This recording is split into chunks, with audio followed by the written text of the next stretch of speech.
Well, I hope we can giggle our way through this morning thing. Yeah. Thank you for being here. Welcome to the intersection of health and spirituality. We're hoping that all of you who are here get what you need. Being here, welcome to the intersection of health and spirituality. Well, we're just figuring out the electronics as usual. And look, Chris Brusati's watching too. Hi. This is Chris Brusati. This is my pal. She is my sister in light. She is one of my favorite healers.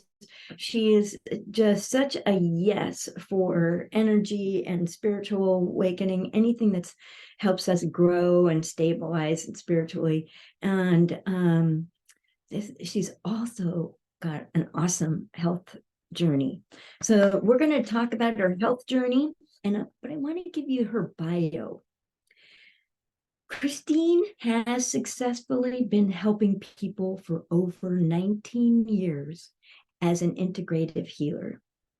Clients find themselves relaxing, releasing old patterns, grief, trauma, and habitual responses from their bodies. Christine creates a safe container where they feel seen and heard.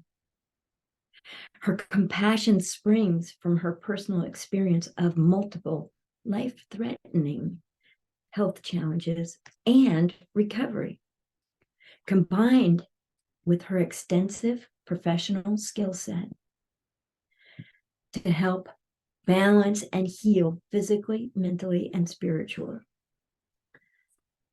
She's powerful. And she doesn't usually ring her own bell. She doesn't usually put the spotlight on herself. She's used all modalities from her spiritual toolbox while going through multiple surgeries and most recently breast cancer.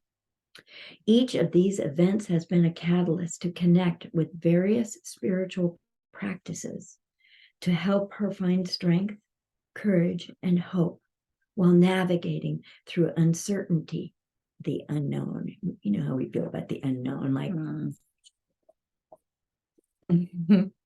her foundation with the 12 steps has also helped her to take it a day at a time while living on life's terms.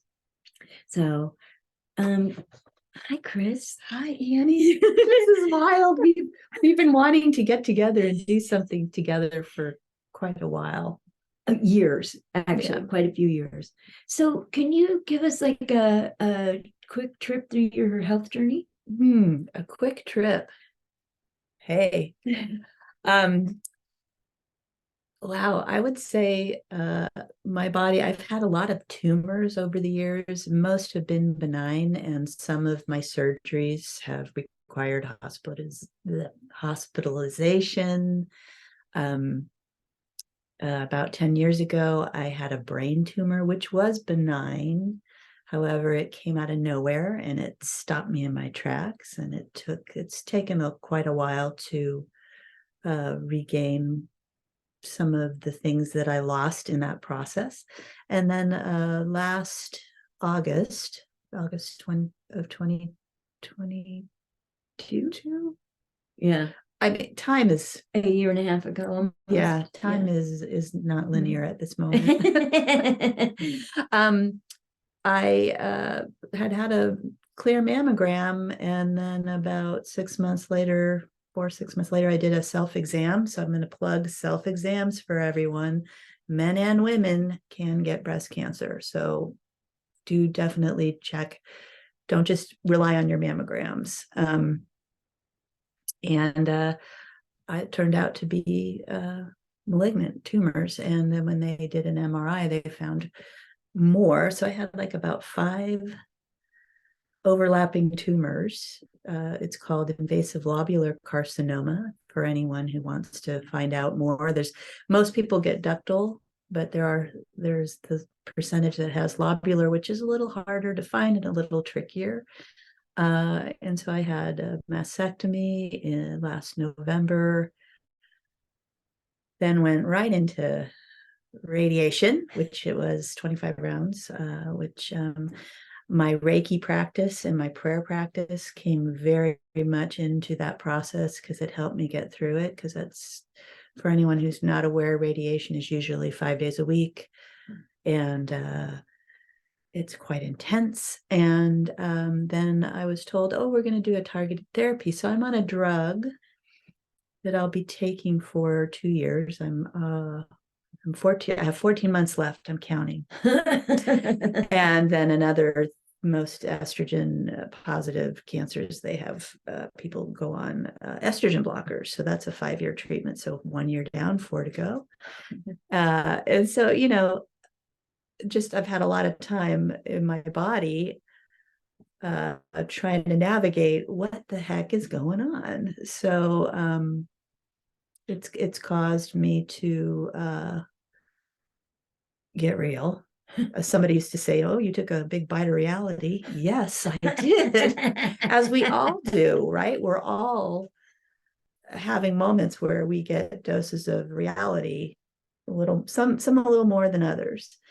And so, you know, having to really rely on my faith or both my spiritual practices, working with my friends. You know, Annie was really helpful bringing that awesome, what do you call that mat?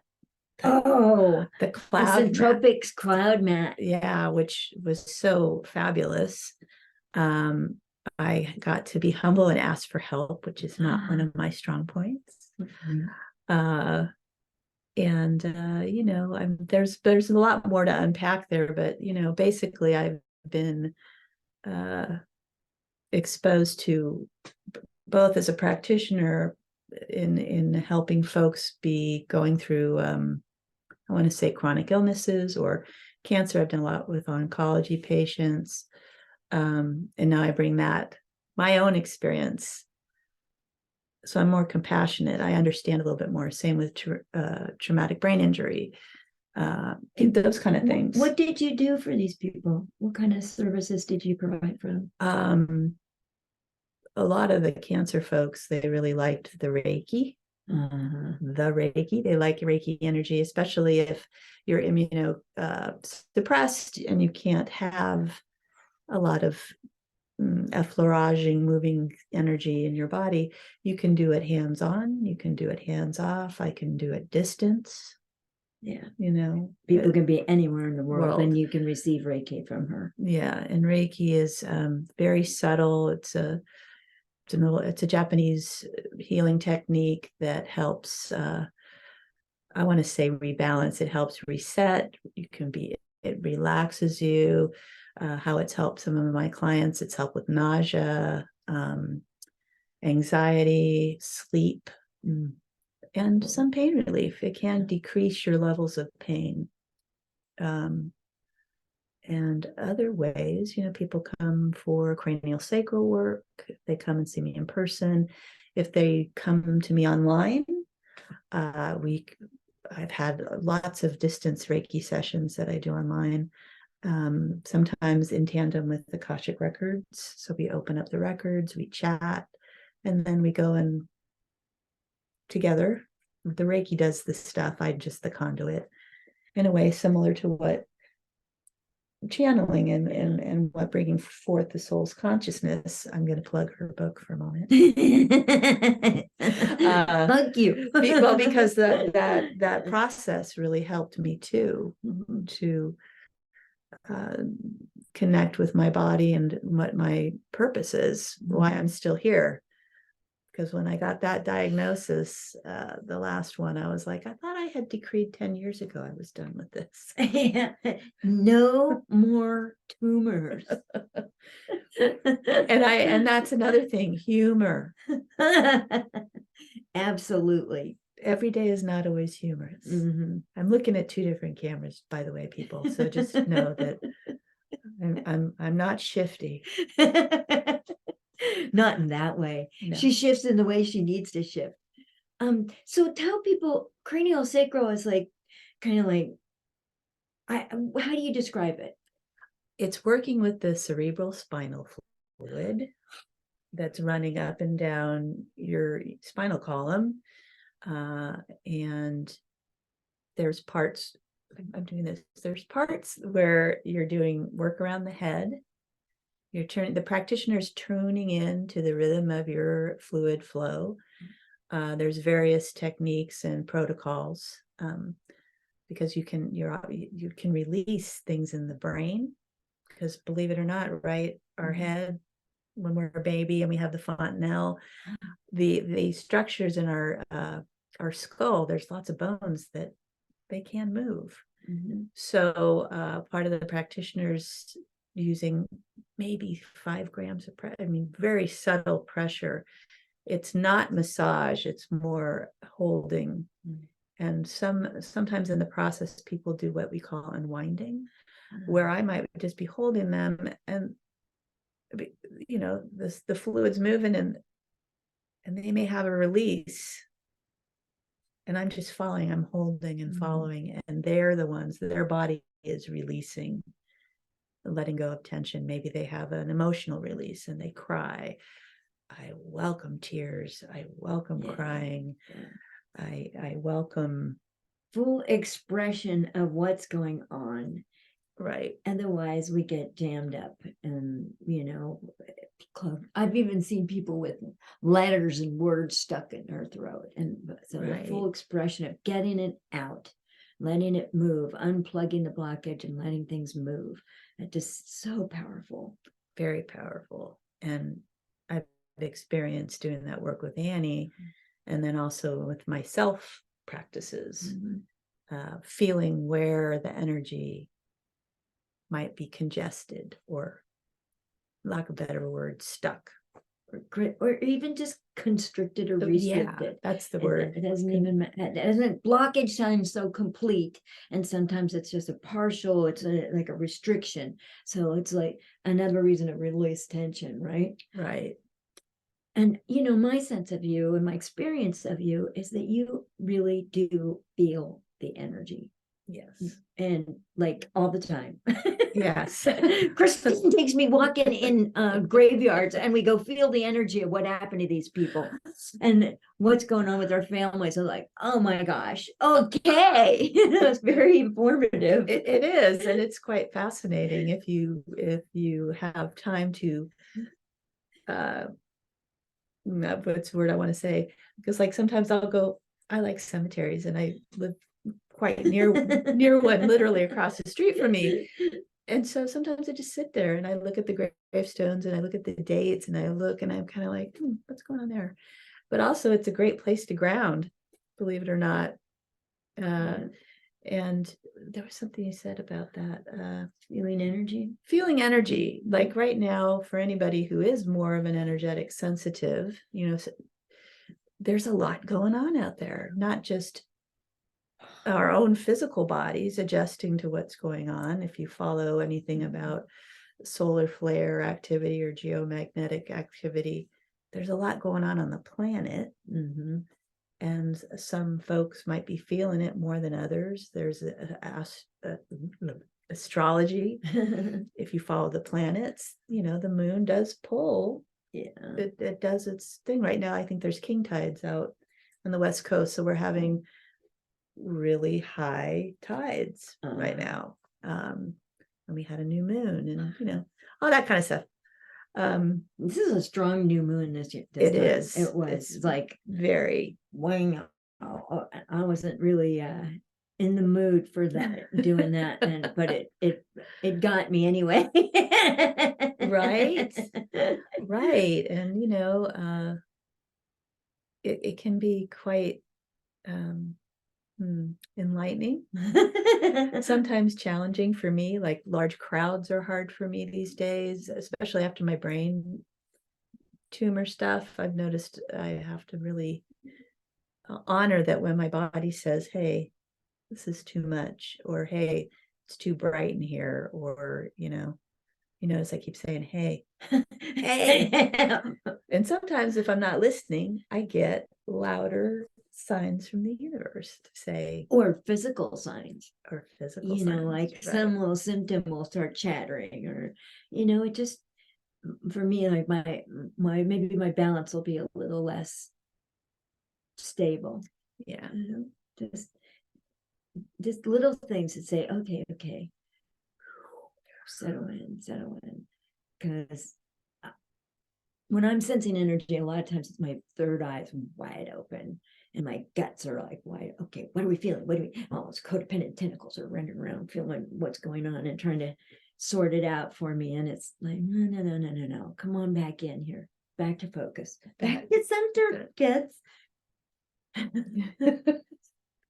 Back to center. And that's partly why it's so wonderful to go out in nature if you have a chance, really hang out with the trees. For sure. Trees are so grounding, and there's a whole little network underneath that we don't realize. Oh yeah. Just like frequency, there's so many frequencies. And as we are shifting, even with the soul's consciousness, as we're shifting, our bodies feel it. And maybe there's stuff that comes out and we're like, why is that coming up? Because it's time to let it go. And my teachers, Sanaya Roman and Dwayne Packer, always said, you got to help the personality evolve as fast as the soul is evolving, because sometimes the personality is like, whoa, this is a lot and is having a hard time keeping up. So we have to really give it a chance to catch up and like that. Anyway, so I can do processes with you if you need to have help with that, for sure. So we're 4 main points with these little inquiries about health and spirituality, where they overlap. The first one is always, illness is a trigger for spiritual awakening. And could you connect the dots a little bit for us? Well, what comes to mind is, for some of, I'm very open about the fact that I have been in recovery for 35 years. I struggled with alcohol and drugs, and I had a spiritual awakening halfway around the world, because wherever you go, there you are. And I found people were put in front of me, and for me 12-step helped me get sober. And it was a spiritual awakening to realize that I can let go, trust in something higher than me, and take it a day at a time. And because that is all we have, right? Every day every moment is a new moment. And expand my spiritual growth and my spiritual connection with the divine, so that my life is run by divine will, not my self will, which is what got me in trouble the first time. Right. To begin with. Right. Which that's kind of what ego is, easing God out, or goddess, or Gus. Gus is great universal spirit. You can be an atheist and agnostic, and you can still have a connection with some kind of Mother Nature, right? The redwood trees, whatever works. It's bigger than you, and it knows more than you, or me. I should say me. This is true. So that's how the illness of alcoholism was a trigger for spiritual awakening. And what about the other health situations? What was that next level of awakening like for you with the next illnesses? The next illnesses were of the gynecological nature. Fibroids, but the second set I had 2 surgeries, and the second one was really complicated because I didn't realize something was happening, and I almost died. So if you want to know more, reach out to me. There'll be information later. That I made a choice, and I let go of something. I had hysterectomy, and what one thinks is, that's not going to come out right. I'm going to just not. Look at. Can I jump in here? Yes, I would love for you to jump in. My sense of what happened then was you made another leap of faith at that time and said, I'm going to surrender this part that's not working well and let go of it. And I'm going to trust the divine to give me a beautiful, bountiful life, no matter what. Right. and the way how it caught my, it was very painful. I was for 24 hours not knowing what was going on, and finally went to the emergency room and was not able to have pain medication until they figured out what was wrong. And I have never said the Serenity Prayer more in my life. It was on circle, and then, recovered from that. Didn't deal with the emotional impact of that for many years till later, much later, with my energy healing mentor, Jim Gilkison.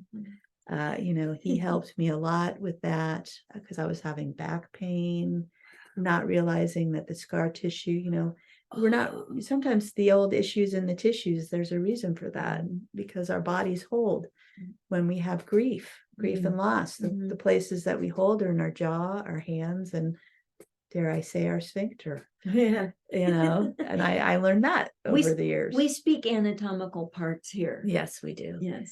And then the next one that was really interesting, which we were talking about yesterday, that when I had the brain tumor, that was like being hit by a Mack truck. And what happened was it totally changed my life. I can say I've had brain surgery. There's a book called I Had Brain Surgery. What's your excuse? Very fun book and very good book. Was that I went to this grief relief retreat, and I was talking and sharing, and somebody said, why don't you look at it as an intervention instead of an invasion?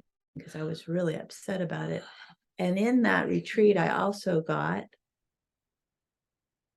instead of why did this happen to me, why is this happening for me? Like, because there was some near-death experience in that whole thing at the hospital. It was touch and go there. It was really interesting. And that, why is this happening for me? What came out of that was, well, you have things here to do, which ties into the soul's purpose. Your soul is telling you, you have things to do, and I'm going to get your attention. And if it has to be extreme, that's how it transpired. So, and I remember when I did the hospital program, the hospital-based, it's no longer there. It was at CPMC for local folks, which is... Describe what the hospital program is. Nobody knows what it is. What it was an integrative medicine education program, and there were different tracks. And so I did hospital-based massage, and it was a year-long program where you had clinical experience. Once a week, you were working with patients. You had a shift every week for a whole year, which was really very rich. I learned so much through that. So that when I did have the brain tumor thing, I was really aware of, oh yeah, they're going to have me in the ICU afterwards, and I'm going to be immobile, and kind of prepped me for that. And also it helped me have compassion to see how hard our medical worker, how hard the people that work in the hospital, and also having been in the hospital for things too, it was kind of an interesting dichotomy with the brain thing. And to go from being the person who's giving the service to the person who's receiving the service. My guides are always saying to us, and especially women, that we have to balance our giving with receiving. We need to receive enough so that we recharge ourselves and continue forward with a full battery, rather than keep depleting ourselves.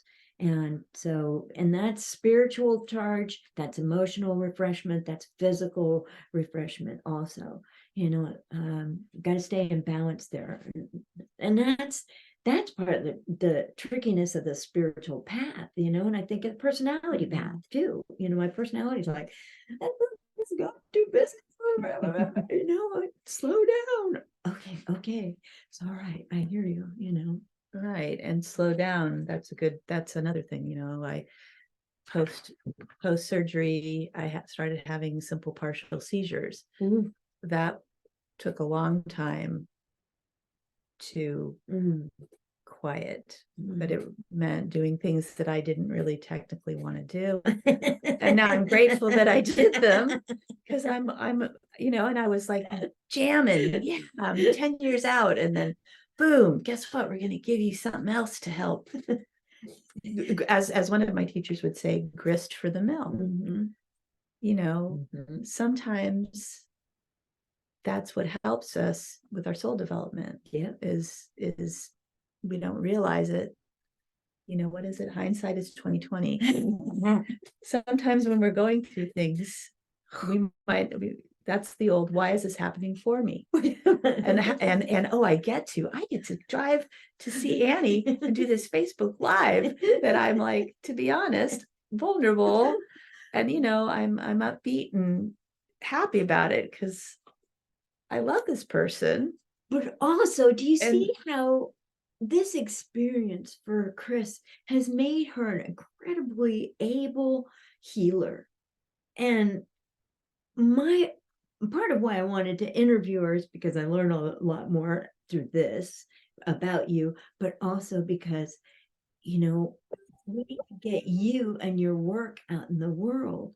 And you need to people need to know about Chris as a resource. She is a healing resource, and she's like non-judgmental. She's open to what you have going on. She knows how to flex and flow with what you need. She works with crystals. She'll line up these crystals underneath the treatment, yeah, exactly, surrounded by them. And she like be holding your sacrum and working with your brain and spinal fluid. Oh geez. Oh, it's, what? It's not. Okay. Well, that's an interesting, we're getting some interesting experiences here. Things are happening on Facebook. That's the way, the energy is wild. Anyway, so she's a great resource. The links to get a hold of her are in the invitation to this show, and I'm going to repost them in the comments when we get off. But it'll post Christine at sagehandsintegrativehealing.com. She also has she's just her website is sagehandsintegrativehealing.com, and facebook.com/sagehands is how you get a hold of Christine Brusati. So I wanted to make sure we plug her ways to get a hold of her. So the other point two in this inquiry is the physical reflects the soul. And like she's been saying all along, this happens, it's my soul getting a hold of me.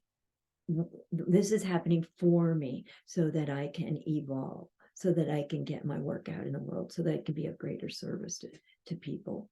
And you don't think of having a chronic illness or a life-threatening health event as being your soul getting your attention. That doesn't seem loving, but you know what?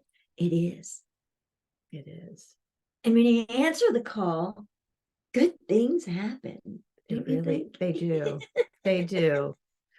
And yeah, when you answer the call, good things happen. And that means paying attention. For me, it means paying attention to signs.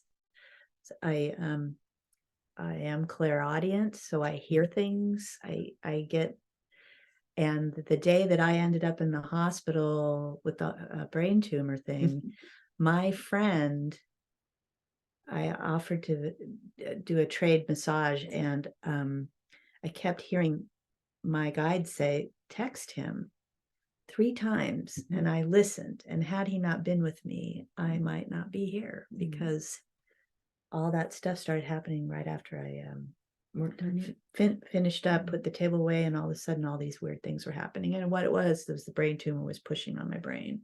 And did he take you to the hospital? Oh yeah. Oh yeah.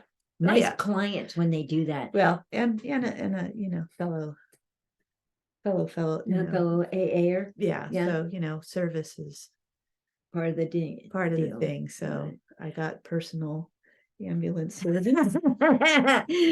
Hey, amazing people show up to help when I'm open.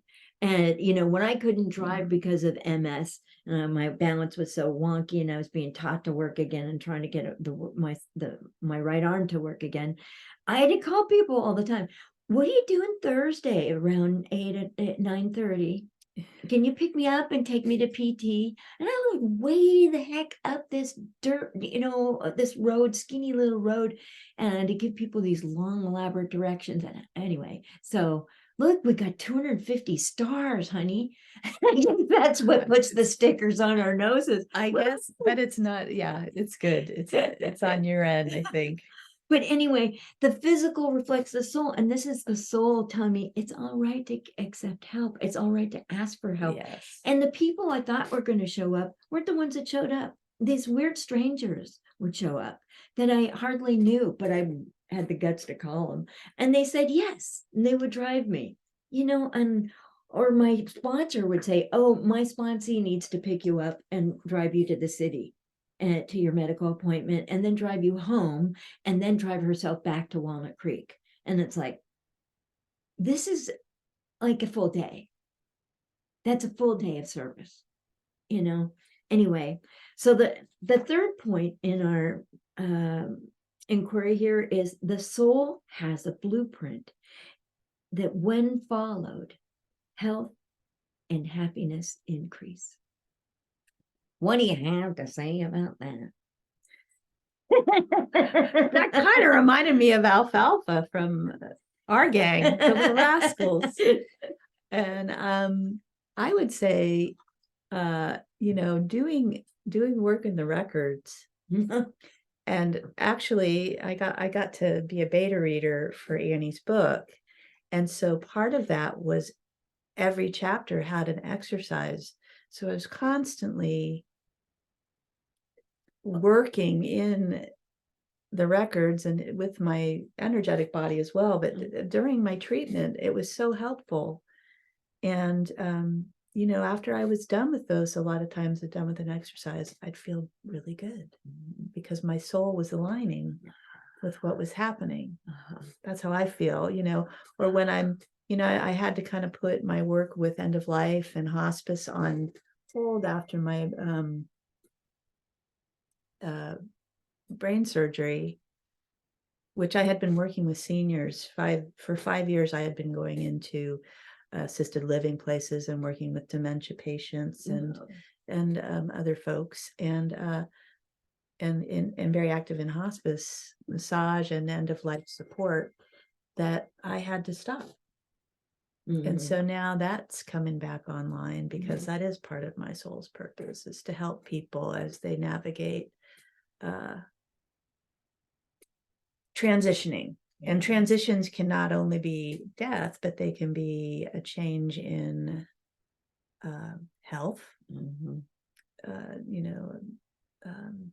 the other one I'm thinking of?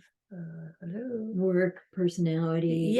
Relationships. Where you live. Like I have a friend who lost everything in the campfire and, got out with her animals in her life. And she had work to do. And she's still here doing work. Right. And she's been an active part of my, health journey. There's a lot of people that showed up to help me.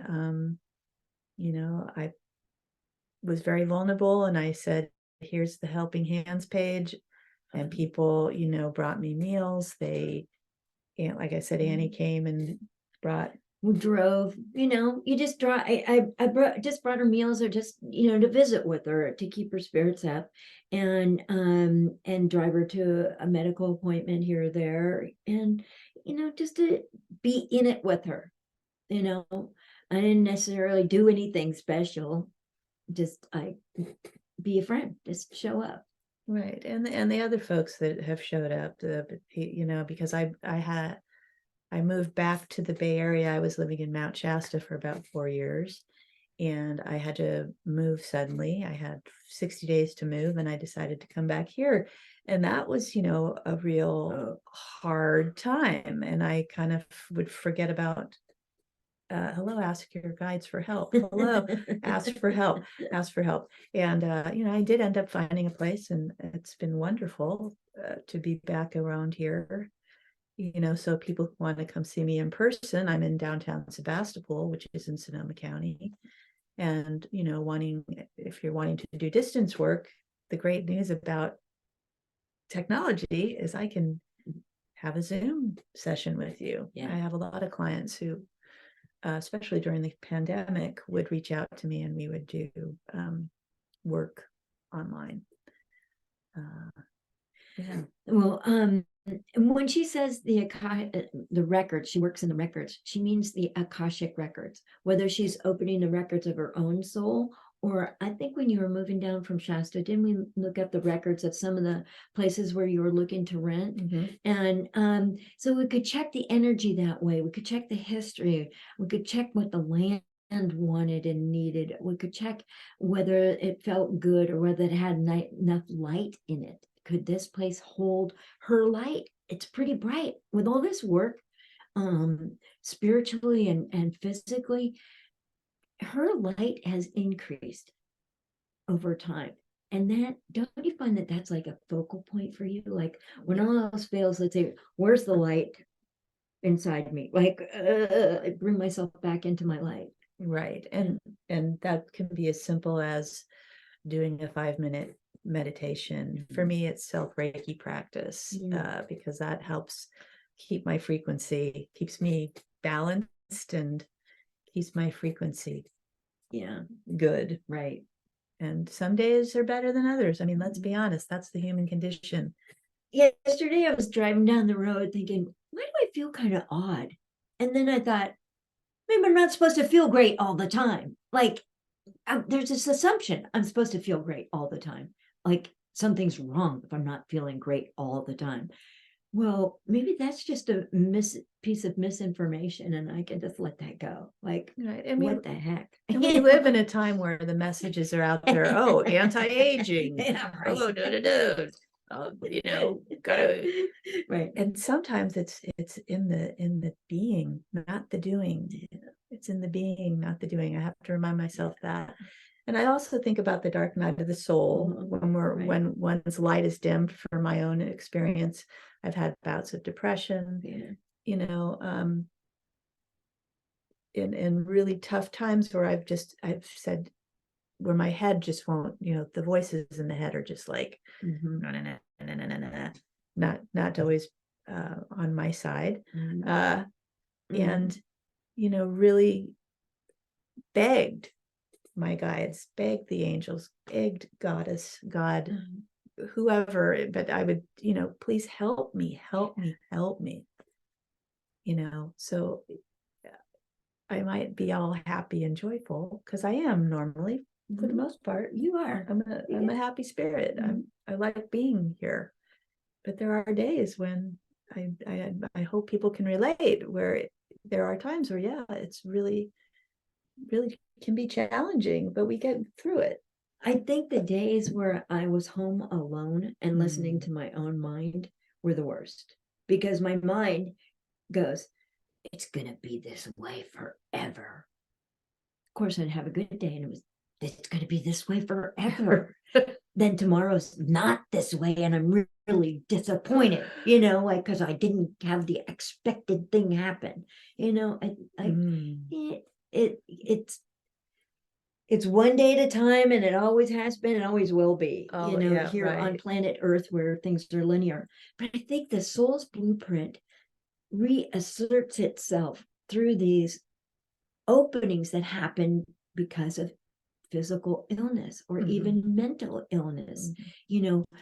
That I've got to operate differently. I've got to recenter myself in my divine connection, and having that connection with the divine absolutely stabilizes me in the right ways, not out here with the changing human scene or reliance upon when the drugs and the alcohol quit working. That's a real bad time. really bad time. But Mm. when I get re-established with having a divine connection and using my self-will to have a regular practice to invest in that was really good. That changed things for me. And it's like it changes the game board, don't you think? Oh yeah. And you went through quite a lot yourself. You're a miracle and you're amazing. I didn't gonna almost die though. She's a little more on I've that had a level. little fun with the near-death experiences. I've had about 3 of them. I thought life was dramatic enough. I didn't necessarily have to have that. But anyway, I think the soul's blueprint gets reasserted in these big moments in life. Yes. You know? And so point number 4 that we like to inquire about is nourishing both physical and spiritual, or the soul, is required to fulfill life and or soul's purposes. So nourishing both physical and spiritual is required to fulfill our life and soul purposes. So, well, right away I think about I haven't posted in a while on my Sage Hands page, but when I would do my post, I would always say, how are you nourishing your soul today? And sometimes it's going to the ocean, sometimes it's playing a drum, sometimes it's dancing, walk in the graveyard, walking or the labyrinth. I always have a mala, and I take that on my walks, and I know all the squirrels and the cats in the neighborhood. Like noticing, and the hummingbirds, like noticing the little subtle things. and there's something going on around me that's in perfect order, like nature is in perfect order. It's fall right now, and the leaves are turning, and the breeze is blowing, and the temperature's cooler, and just when I leave the house and be like, even when I was really sick with the MS and I was building up my strength by walking, me and the dog, I'd be like 3 minutes into the walk and I would look up and go, oh, right, there's these beautiful trees all around me, and look at the way the light's filtering through the leaves and changes the colors. And it was suddenly not just a crowded little brain repeating these usually disastrous or fear-mongering thoughts, or suppressed or depressed thoughts. It was like, oh wow. And so I learned that just a little bit of movement, a little bit of outdoor activity can shift my energy like that. And with the solar flares the way they've been lately, there's the day before yesterday or something, I was just cranky and short tempered, and it was not being a very nice person inside or out. And so I was like, I gotta get out and move. I gotta go walk. I gotta walk because I'm not gonna correct this from my office. I'm gonna correct this by going outside. Right. To get some sunlight and air. And I giggle because I relate. Yeah. And we had a pre-chat yesterday, and I got on and I said, I am just cranky. And by the end, I wasn't. Yeah, right.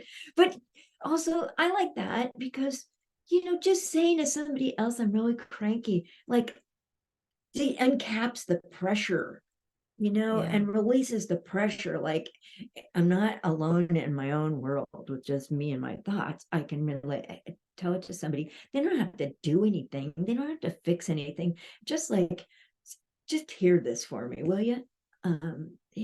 It's an admission. So nourishing your body is that outdoor activity, or maybe it's yoga for those of you yoginis. I've always liked it. I thought it was a good idea for me. Never have done a really serious practice, but I really respect those of you who do, and you rave about it. Thank God.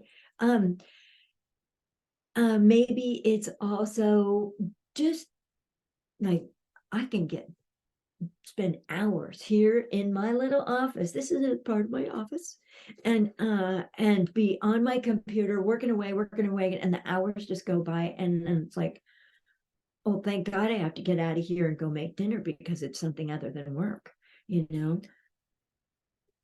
Yeah.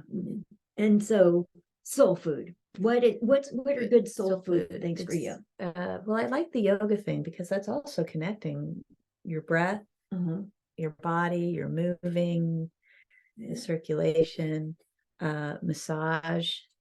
Hello, I know. Sage hands healing. And if you think about massage, sage is in the word massage. That was one of the things when I was part of a group. We had done this as a group project, and that's how Sage Hands Integrative Healing came about. And now they're both nurses. They moved on and are in nursing, and they said, keep the name. Yeah. And so I did. Right. Wow. Massage, let me think, other soul things. Lighting a candle. Lighting a candle to me also, it brings me to the light, just to be mesmerized by the flame. I find that, interestingly enough. But doing meditation, reading inspirational books, or listening to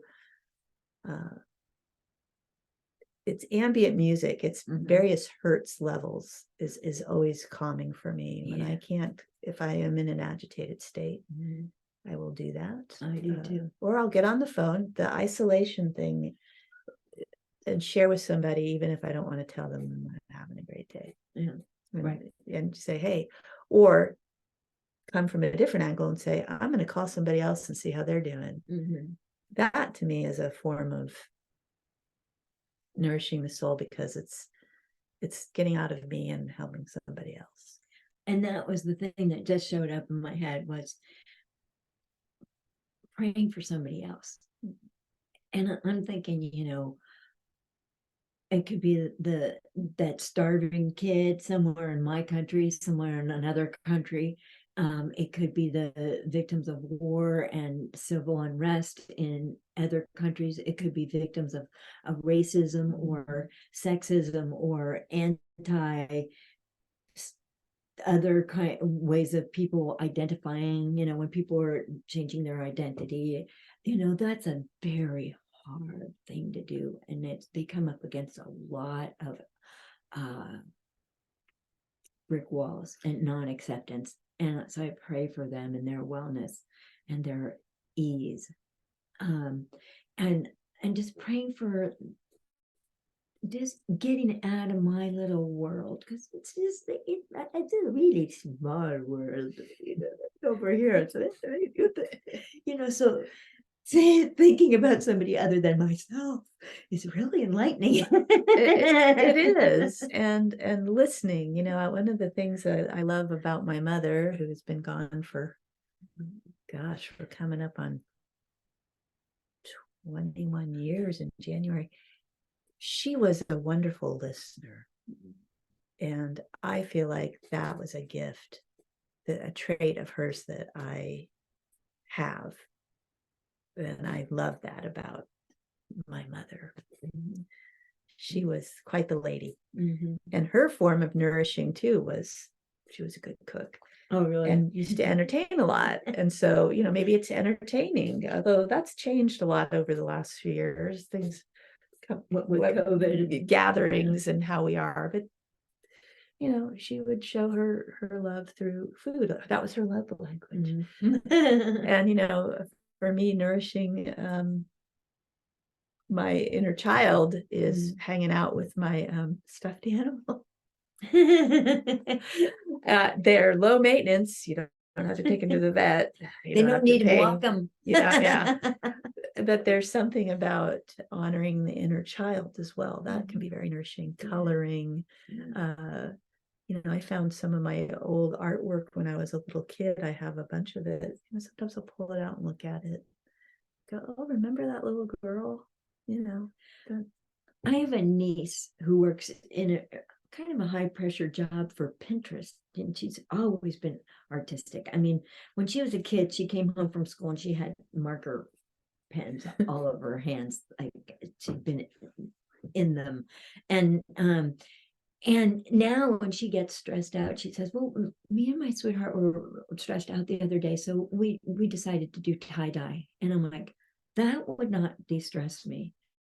But that distresses her because it's creative and it's colorful and it's working with the materials and the dyes and trying to have a certain effect, and all of that.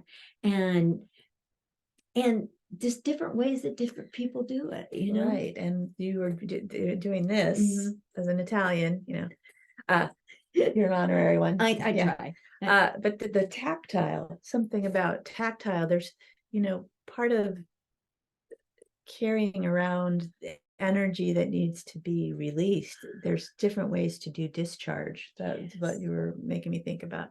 And that can be through yoga. It can be through massage. It can be through drumming. It can be through singing. Singing actually elevates. We're elevating. It's kind of interesting because it's a frequency. Yeah. Whoa. Yeah. Writing. Annie and I did I watched her do this book. Well, you were writing, we kind of did our own little mini writing group with another gal, and we got a lot done. We got a lot done. And we got to be with each other on the days where we were like, I have nothing to write. So we would talk. Yeah. And that would be a connection, having a loving connection. Okay, let me see. I think we're coming to the end of our time. I'm just wondering if anybody has any questions. I'm going to look and I'm not finding it on here. I'm not seeing any questions right now. Hi, Andrea Brackfield. How are you? Thank you for being here. I'm so happy to see you. David Grease, yay. This is great. Oh, yay. Oh, folks are being so nice to me. Oh, we got sent. Somebody else sent. I know 500, 100, and 250. David Crease. Oh, you are so cool. You can't see. I can see. We got goofy things on our nose. Thank you for playing with us. Cynthia Lewis is here watching us. Hi, I was thinking about you this morning, something about Harbin and Cynthia Lewis. And this is Shannon Altman Hood. Good morning, Sugar Pie. Who else? We've got Pat Hansen. Yay! Oh, she's a healer in her own right. Definitely. And then Chris Brusati is watching on her phone. But it's I'm not maybe seeing the same thing. We had so much fun trying to create this lovely space here. Well, we hope we've shed some light on where health and spirituality overlap or where they intersect and how they are, in my world, and I think Chris would agree with this, are intrinsically intertwined. Like that, my spiritual health is a good representation of my physical health. And if I'm not spiritually healthy, then my physical health will go downhill and my thinking would be circling the toilet, and we hope we've brought some joy to your day. Yeah. And if you are interested in having a chat and seeing what I have to offer, you can always go to my website, sagehandsintegrativehealing.com. You can reach out to me on Facebook. What was it? /Sage Hands. It's a picture of my hands. It's not me, but it's that. You can private message me there or private message me at Chris Brusati here on Facebook. And if you can't remember any of that, it'll be. I will take a private message and give you all the links or make sure that Chris gets a hold of you. And the offerings are online and in person. If you're local, you can come see me. And if you are not, that is the magic of technology. And you know what I like? Gift certificates. Do you sell gift certificates? I haven't in a long time, but you can. I can. Okay, I do too. You could buy somebody a half-hour appointment and a psychic reading with me. You could buy somebody a massage, maybe a cranial sacral Or session. if you want to learn Reiki and you want to take a Reiki class, I do one-on-one and groups. She teaches. And a Reiki session distance. Mhm. Hospice massage, if there's people in Sonoma County or Marin County or Sonoma, reach out to me and I have that offering. I do grief support and have end of life resources, education, all that kind of good stuff. And of course, the Akashic Records. Yeah. Yeah. And just to let you in on something, this is the card we pulled for this event. And it says the eternal light of love. That's the card we pulled to say, what's the energy of this event? And I think I'd have to agree. And I know that you and I had a good time. We did. Thank you for sharing with us, everybody. Yeah, thanks for showing up. And for those coming on later, hope you enjoyed and take care. Have a blessed day. Thank you. Bye, y'all.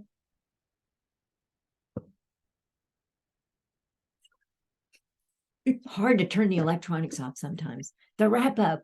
Love ya.